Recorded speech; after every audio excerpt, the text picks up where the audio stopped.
Sir C. Eliot to Mr. Balfour, received November 30th, sent November 29th, 1918. Telegrams from Vice Consul at Yekaterinburg state that officials are now coming to the conclusion that the Empress and her children were murdered in or near Yekaterinburg at the same time as the Emperor. Rest of evidence does not seem strong, but dates may be significant.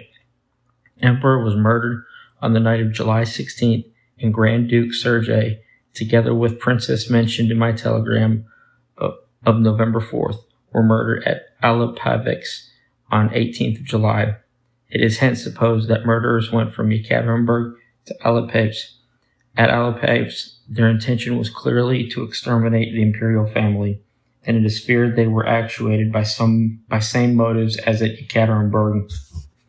At Tobolsk, the victims were driven some distance out of the town and thrown into a pit. It is supposed that something of the same kind was done at Yekaterinburg, and it is possible that the Empress and her children were taken a few miles by rail, which would account for the idea that they were removed elsewhere.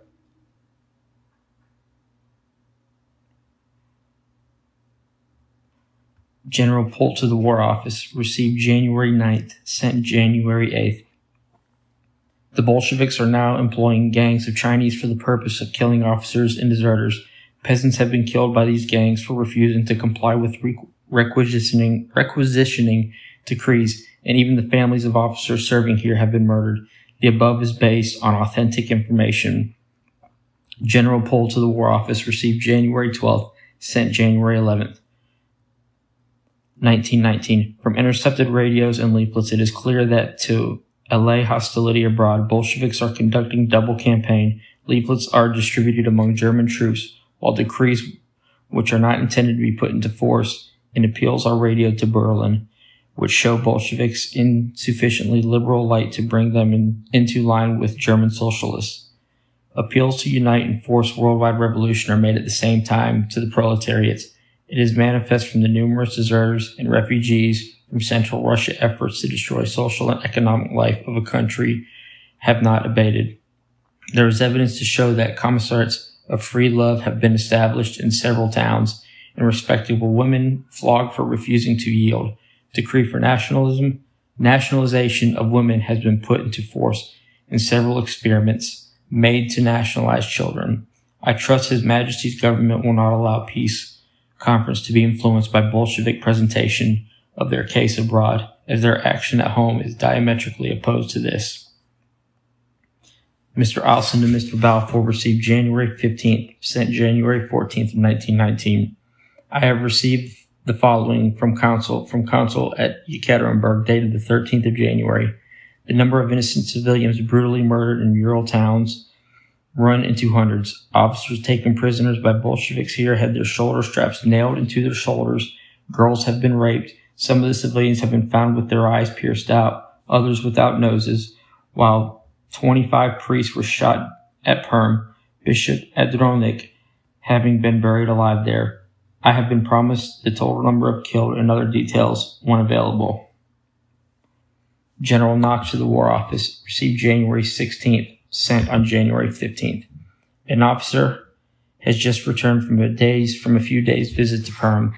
Before the revolution, he was employed at Perm. He states that he arrived there on the 28th of December. The town was captured by the Bolsheviks on the 24th, and they fed no one except those in their employ. He says he was unable to recognize his old acquaintances, as their cheeks were sunk and their faces were yellow, and they looked like palsied old men. The Bolsheviks have raised a battalion of 700 officers, but they will have to be fed for several weeks before they are in a condition to fight. Starvation will, he says, claim half the population of the towns before June if Bolshevism is not stamped out in Russia. The peasants hate the Bolsheviks owing to constant requisitions, but they are better off. The peasants will only sow sufficient for their own needs for next harvest. He is of opinion that Bolsheviks will not be suppressed without the use of outside force, as anti-Bolshevik classes are too enfeebled by hunger to make any effort.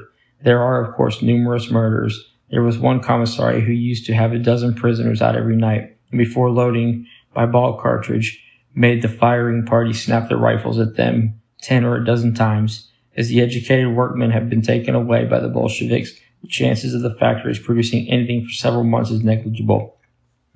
It is difficult to bring coal from the Ural Mountains as the bridges over the Chusov-Bravaya east of Perm have been destroyed. Is it possible that public opinion in Allied countries will allow Bolsheviks to continue this wholesale murder? They will, moreover, increase in strength as Russians have to serve them or starve. This matter is not one that only concerns Russia, as the food supply of the world is affected.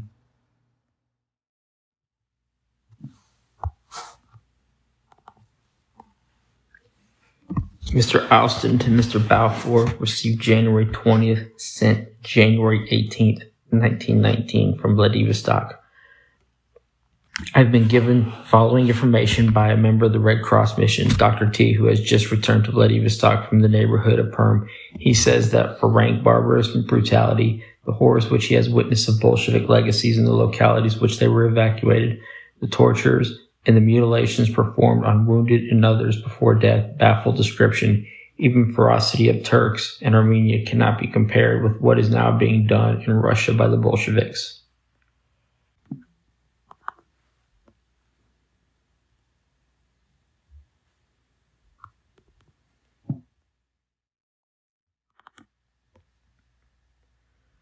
Dr. T understands the Russian point of view as he has been in actual contact with Bolshevism. When I asked him to furnish more precise details, he told me it was difficult to furnish the dates, exact spots and names, etc. The report from Yekaterinburg of brutal murder of hundreds of innocent civilians at Perm, of mutilation of priests, and of tortures, such as of officers having their shoulder straps nailed into their shoulders, is however absolutely confirmed by him.